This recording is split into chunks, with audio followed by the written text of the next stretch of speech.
So, hello guys. Madilim ba? Okay lang madilim para walang makita. Sa bandarang. So guys, ganito po ang mag-cover ng parol. So, yung kabila po ay nilagyan ko na ng cover. So, may nagtanong po sa akin kung paano doon ang tutorial. So, ganito po siya. So, ito pong kawain na ito ay lalagyan po natin ng rugby. Yan, lahat po ng sides ng sticks ay lagyan po natin ng rugby.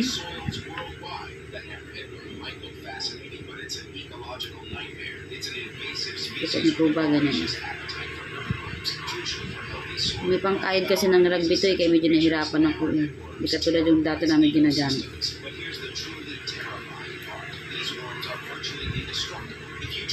So yun guys, kung nalagyan na natin ng rugby, baba natin siya.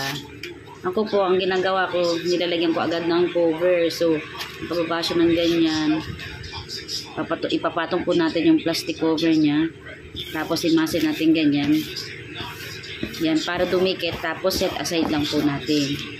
So, nalagyan na nga po natin yung kabila. Ito yun na. Ito ay hindi pa. So, set aside natin ulit. So, uulitin lang natin po yun. Ito naman tayo sa iba. At kung makikita nyo nga po is yung kabilang side po ay nilagyan ko na ng cover. So, paulit-ulit lang po yung lagyan natin ng rugby. Ganyan. Tapos, saka natin nalagyan ng rugby. Pag may rugby na siya lahat. Kailangan po na maingat po tayo sa paglalagay ng rugby para hindi po siya madumi. Kailangan po pag binaba nyo yung plastic, dapat hindi na siya gagalaw-galaw. Kaso po minsan talagang mali ang pagkakatansya. Nahihila-hila namin siya. Ang problema po mapangit po. So, kailangan talaga pag nalagyan na siya ng plastic ay huwag nang galaw-galaw yun. Kaya kailangan bago nyo ibaba yung plastic ay sakto na po dun sa parol. Hindi labis, hindi kulang dun sa mga pagitan.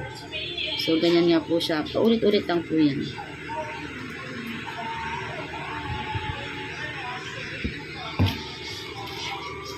Tapos hihintayin po natin siyang matuyo. Katulad ng una kong inilagay.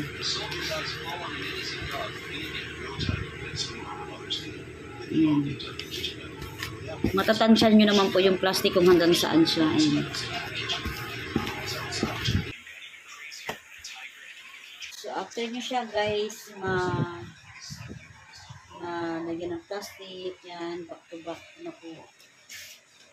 So, pag natuyo na po yung rugby, ito po ay ating gugupitin sa taniliran.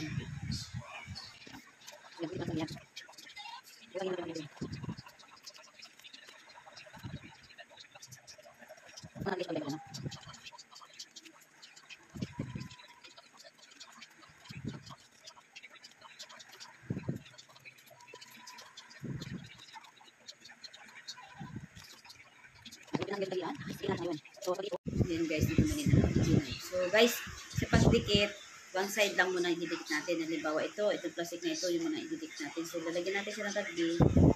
Dito natin siya lalagyan ng rugby dito.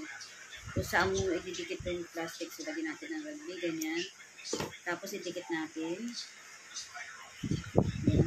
Ayan, dinikit na.